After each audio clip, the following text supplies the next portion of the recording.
What's interesting when you compare and contrast Barcelona then to Real Madrid, Alex, and obviously you can not see the game, you think, oh, Real Madrid got the win against Leganes, Barcelona then got the win against Girona. It's as you were at the top of the table. That would be far too simplistic a thing to say, given the manner of the victories of both sides. We've just spent 10 minutes waxing lyrical about Barcelona. We can probably spend a lot more time critiquing what is going on with this Real Madrid side, where, again, it just doesn't work. Yeah, it's remarkable, really, that they're still in it. You know, they are still in it. Like I said, they're only 3 points behind Barcelona. Barcelona playing that well, Real Madrid with so many issues, but they're still there or thereabouts. And that shows you how much quality they've got in this team in terms of individual players. You know, Mbappe scoring twice on this occasion. But the team isn't quite right. And they haven't been right for almost the entire season. You know, think back over the season and how many times have Real Madrid played really, really well, convincingly, put in a sort of an all-round performance as a team for 90 minutes. And you can't think of many. They were really good against City in the Champions League, but otherwise I'm struggling to think of too many examples. Yes, there've been moments from players and brilliant goals, but collectively it hasn't been right for most of the season. In this game in particular, you know, Leganes are a team who are battling relegation. They've never beaten Real Madrid in La Liga. They're there at the Bernabeu, and they gave it a really good go. And Madrid were struggling. The midfield is a big issue. For me, you know, this was a rotated Real Madrid side. Okay, there were some changes in the forward line.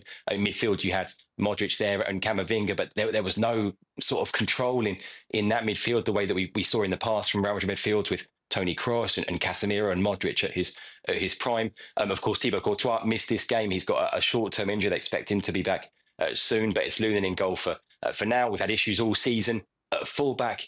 But yeah, this team has had problems, like I say, consistently. And given that, actually, it's quite impressive that they are where they are, which is still in the title race, in the Copa del Rey semi-finals, and in the Champions League quarter-finals as well. Now, if you were kind of not lazy, but you could just say, look, this is Real Madrid. We know what they're like. They'll get to this stage, they're still in the hunt, and then all of a sudden, they find those afterburners. They put in a great run between now and the end of the season. They'll win La Liga, win the Champions League. The striking thing, though, at the moment is the fact that Carlo Ancelotti has been trying to find a solution, trying to find a way for this team to play more successfully throughout this whole season. And there's been nothing that we have seen, as Alex quite rightly says, to suggest that he's anywhere near that solution. Yep. Well, he's not, if it magically happens in the next 9 games, then it'll be difficult to put a finger on why. Because right now, Carlo Ancelotti doesn't know why. Right. Because if he did, he would have fixed it. Because if he did, it would have been fixed. We just have to deal with facts, and the facts is that they have so much individual talent that is absolutely getting them by. And because it's Real Madrid, you can't argue with that. This is not the first time in the last 2 or 3 seasons where they've either won the league or the Champions League because of individual talent. I just feel it just smells a bit different this year. It's not quite the same as it's been to watch. But they're still getting results. Yeah, I know. It's so weird. That's the key. The key is they're getting results. Right. And so between now and the end of the season, it is possible that they get enough results to win the league. Yeah. We certainly won't be talking about them how silky and how enjoyable they were to watch. No. But the truth is, tough to back against them, isn't it? Mario, are we being too hard on Real Madrid? No, I think what Stevie said. Yeah, it's you know, look. They always do the business, and I think that's very key. And even when I watch the game, you understand, they keep fighting back, right? They come back, Leganes comes back into the game. But then, clearly, when they were 2-2, the score was, and I see Rudiger dribbling right through the middle. He passes the ball, it goes wide, the ball gets accepted, and they get hit on the break. And you see Bellingham, you know, do everything, you understand, to put Garcia off in the box, and he goes wide with that ball. That would have been 3-2 for them, and they were losing 3-2 at that point. But then they still have that quality, and they always had that. It's not something new. So I don't think Madrid is doing something that we don't know. They always have stars in that team. And then, okay, Mbappe changes the game. You saw already from the kick, when the game started, his focus was, I want to score. And when he scored one time, you could see the focus of scoring the second goal. And then, of course, the way he did it, you understand, okay, the chips has the confidence, but the free kick was something else. I mean, that is just something that you really got to measure that moment and saying like, okay, I know that gap is there, and I think he's going to be late to get to that point.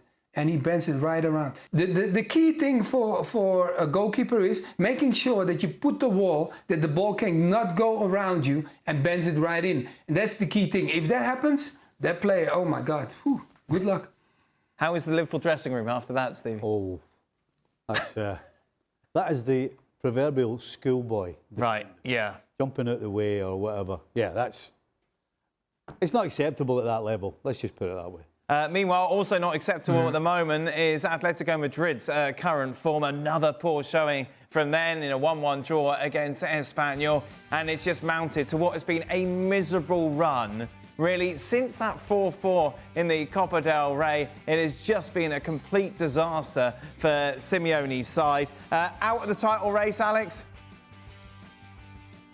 Yeah, I think so. Almost definitively at this point. This was the result that makes you think, no, it's too late. They can't make it up. They're not going to make up the grounds on both Real Madrid and Barcelona with just 9 games to go. It's just not going to happen. It's fallen apart over the last month. I don't think they've always played particularly badly in that time in these games, but they haven't been getting the results. They haven't been reliable enough. It's a disappointing end to a season. Let's see how it goes this week in the Copa del Rey semi-final against Barcelona, because if they go out of the cup as well, it really is season over, and that will feel like an extremely disappointing end to what at times looked like a really promising campaign. Most definitely. They were in the conversation, of course, for La Liga, for the Champions League. Those two are done now. It's all, as you quite rightly say, Alex, about the Copa del Rey. And, of course, you can see that second leg tie live on Wednesday at the Metropolitano. What a match that should be. Of course, Barca, just a couple of weeks ago, went there and won 4-2. But before that,